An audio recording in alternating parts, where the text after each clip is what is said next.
আজকে সকাল থেকে বিকেল পর্যন্ত যেরকম ছিলাম ছবিগুলো দেখে এসে আর সেরকম নেই। একটা আন্দোলন হয়েছিল সম্পূর্ণ সহিংস, স্বৈরাচারের কখনো না কখনো যে পতন হয় এবং সেই পতন যে সাংঘাতিক লজ্জাজনক হয়, সেটা আসলে কোটা বিরোধী একটা আন্দোলন থেকে শুরু হয়ে সরকার বিরোধী আন্দোলনে পরিণত হওয়া এবং সরকারের পতন ঘটানোর যে আন্দোলনে পরিণত হয়েছে সেটাই আবারও প্রমাণিত করে। আমি মনে করি জুলাই আগস্টে যে অভ্যুত্থান হয়েছে সেখানে আরেকবার অসম সাহসিকতার পরিচয় দিয়েছেন আমাদের ছাত্র সমাজ, শিক্ষার্থী সমাজ। আমরা কিন্তু অনেক দিন আগের থেকেই সুশীল সমাজে ছিলাম, আছি, ভবিষ্যতেও থাকব, কিন্তু ওরা যে কাজটা শুরু করে দিয়েছিল আমরা কেবল পাশে দাঁড়িয়ে একটু সাহস জুগিয়েছি, এইটুকুনি। বাংলাদেশের শিক্ষার্থী সমাজের এই আন্দোলনটা একটা অভূতপূর্ব ঘটনা এবং এটা আমি সারা জীবন মনে করি যে এই জাতি শ্রদ্ধার সাথে, ভালোবাসার সাথে, আবেগের সাথে স্মরণ করবে। আমরা যখন নিহতের তালিকা দেখি, যখন আহত মানুষদের অসহায়ত্বের কথা ভাবি, যখন শুনতে পারি প্রায় 450 জন মানুষ, বেশিরভাগই শিক্ষার্থী, দৃষ্টিশক্তি হারিয়েছে এবং যখন শুনি 19 জন শিক্ষার্থী আর জীবনে কোনোদিন চোখে দেখতে পারবে না, যদি সেই অনুভূতিগুলো নিজের ভিতরে আনবার চেষ্টা করি, এখনও কিন্তু দম বন্ধ লাগে।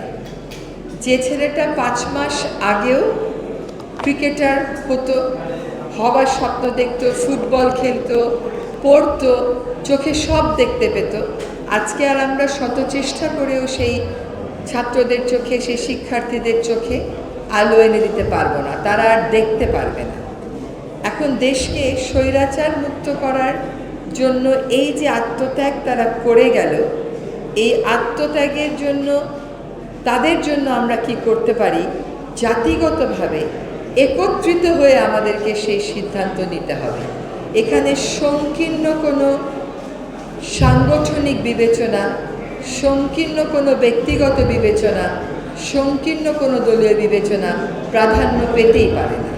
তারা যে দৃষ্টান্তটা সৃষ্টি করে দিয়ে গেছেন, যে আত্মত্যাগটা করে দিয়ে গেছে, সেই আত্মত্যাগটা এই দেশকে পরিবর্তিত একটা বাংলাদেশ হিসাবে দেখবার জন্য, এবং সেই পরিবর্তিত বাংলাদেশে আমরা আর কোনো স্বৈরাচার চাই না, আমরা চাই আর কোনো বৈষম্য চাই না, আমরা চাই গণতন্ত্র, আমরা চাই মুক্ত আবহ, আমরা চাই সকলের অধিকারের চর্চার সুপ্রসারিত ক্ষেত্র। আজকে প্রথম আলোর আয়োজনে এই অনুষ্ঠানটি হয়েছে। স্বৈরাচারের পুরোটা সময়ে অনেক গণমাধ্যমের মতো প্রথম আলোর উপর দিয়েও কিন্তু অনেক ঝড়ঝাপটা গেছে এবং সেই ঝড়ঝাপটা প্রথম আলো যেমন সামলেছেন, প্রথম আলোর পাশে থেকে আমরাও সাহস দেওয়ার চেষ্টা করেছি। আবার আমরা যারা একটু প্রতিবাদী হলেও, একটু প্রতিবাদী কণ্ঠের ছিলাম, আমাদের উপরও যে ঝড়ঝাপটা গেছে, তখনও কিন্তু আমরা প্রথম আলোকে পাশে পেয়েছি। আজকের এই আয়োজন আমাদেরকে যা ঘটেছে তা যেন বারবার মনে করিয়ে দেয় এবং এইটার ফলশ্রুতিতে আগামীর দেশ গড়ার সংগ্রামটা যেন এই আত্মত্যাগের যে মহিমা, এই আত্মত্যাগের যে স্পৃহা, সেটা দিয়েই পরিচালিত হয়। সকল সংকীর্ণতার ঊর্ধ্বে এসে মনের মতন একটা বাংলাদেশ যেন আমরা সকলেই গড়তে পারি। কেবল তাহলেই আজকে যে আত্মত্যাগের ছবিগুলো আমরা দেখলাম, যে উপলব্ধিটা আমাদের মধ্যে এসেছে, সেটার প্রতি একটা সুবিচার হবে বলে আমি মনে করি। আমার এখনো মনে হয় সেই ছেলেটার কথা, যারা একটা বন্ধুকে গলি থেকে পুলিশ এসে গুলি করলো, সেই ছেলেটা তার বন্ধুকে রেখে যায়নি, ওর বন্ধুকে, আহত বন্ধুকে টানতে টানতে যাচ্ছে, তারপরেও পুলিশ এসে আবার গুলি করার ভয় দেখাচ্ছে। ও তারপরেও ছেড়ে যায়নি। শেষ পর্যন্ত যখন আবার গুলি ছুড়ল, ছেলেটা তখন চলে গেল। এই যে নিজের বন্ধুর জন্য একটা মায়া, একটা দরদ, এর মধ্যে কোনো কৃত্রিমতা থাকতে পারে না। আমার বারবার মনে হয় যে ছেলেটাকে একটা গাড়ি থেকে ফেলা হলো রোড ডিভাইডারে, সে তখনও নিঃশ্বাস নিচ্ছিল। সেই রোড ডিভাইডার থেকে নিঃশ্বাস নেওয়া একটা ছেলেকে আবার ফেলে দেওয়া হলো রাস্তার আরেক পাশে, সে তখনও নিঃশ্বাস নিচ্ছিল। আমরা সেই রকম একটা দেশে পৌঁছে গেছিলাম, যেই দেশে আমার জীবন বাঁচানোর যার দায়িত্ব, সে আমাকে হত্যা করছে কোনো রকম বিবেচনা ছাড়া। এই পর্যায় থেকে উত্তরণের পথ যদি কেউ মনে করে খুবই সহজ, খুবই সুগম এবং অত্যন্ত দ্রুততার সাথে সম্ভব, আমি তাদেরকে আবারও বলবো, পুনর্বিবেচনা করুন।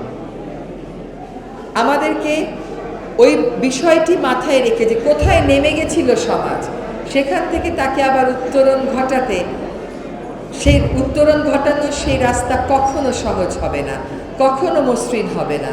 সেখানে পদে পদে বাধা আসবে, কিন্তু মনে রাখতে হবে যে আগামীর ভবিষ্যৎ নিরাপদ করতে, একটি গণতান্ত্রিক বৈষম্যহীন বাংলাদেশ গড়তে আমাদের সন্তানেরা জীবন দিয়েছিল।